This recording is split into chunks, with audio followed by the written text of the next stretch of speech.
ప్రతి నెల 15,000 రూపాయలు గాను, మరి 85% కంటే తక్కువ 40% కంటే వైకల్యం ఎక్కువ మధ్యలో ఉన్న వారికి 6,000 రూపాయల పెన్షన్ గాను, వికలాంగులకు పెన్షన్లను పెంచుతూ కూటమి ప్రభుత్వం వచ్చిన సంవత్సర కాలంగా అర్హులైన వికలాంగులందరికీ కూడా విధిగా పెన్షన్లను అందజేయడం జరుగుతూ ఉంది.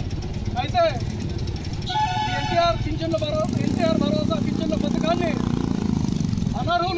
అనర్హుల ఏరివేత పేరుతో అర్హులను గుర్తించాలనేటువంటి ఒక వైద్యుల బృందం చేత ఈఎంహెచ్ఓ పెన్షన్ అంటే 15,000 పెన్షన్ లబ్ధిదారులను ఒక వైద్యుల బృందంతో వికలాంగుల ఇళ్ల వద్దకే పంపించి వారి యొక్క వైకల్యాన్ని క్షుణ్ణంగా పరిశీలించి వారు నిజంగా 15,000 రూపాయల పెన్షన్కి అర్హులా కాదా అన్న నిర్ధారణ పరీక్ష చేయడం జరిగింది.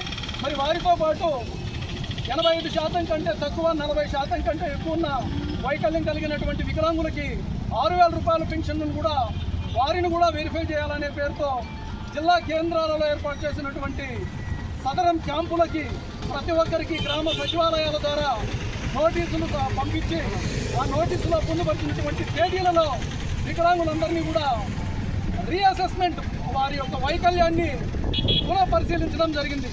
అందులో భాగంగా గత 4 రోజుల నుంచి గ్రామ సచివాలయాలలో అర్హులైన వికలాంగులను అనర్హుల వికలాంగులను కూడా గుర్తించి వారికి నోటీసులు ఇవ్వడం జరుగుతూ ఉంది.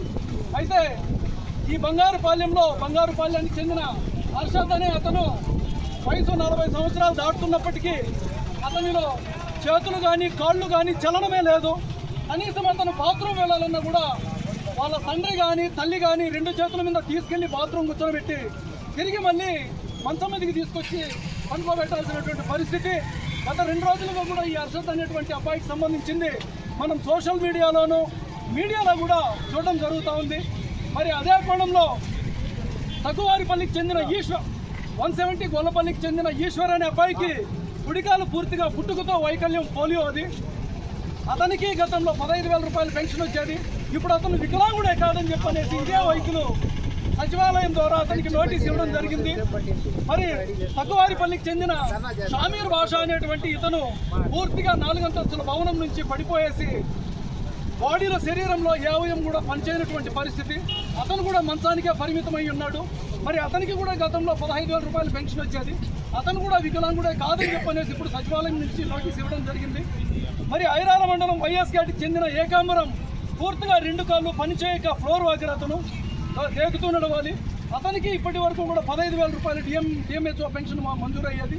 మరి అతనికి కూడా వైకల్య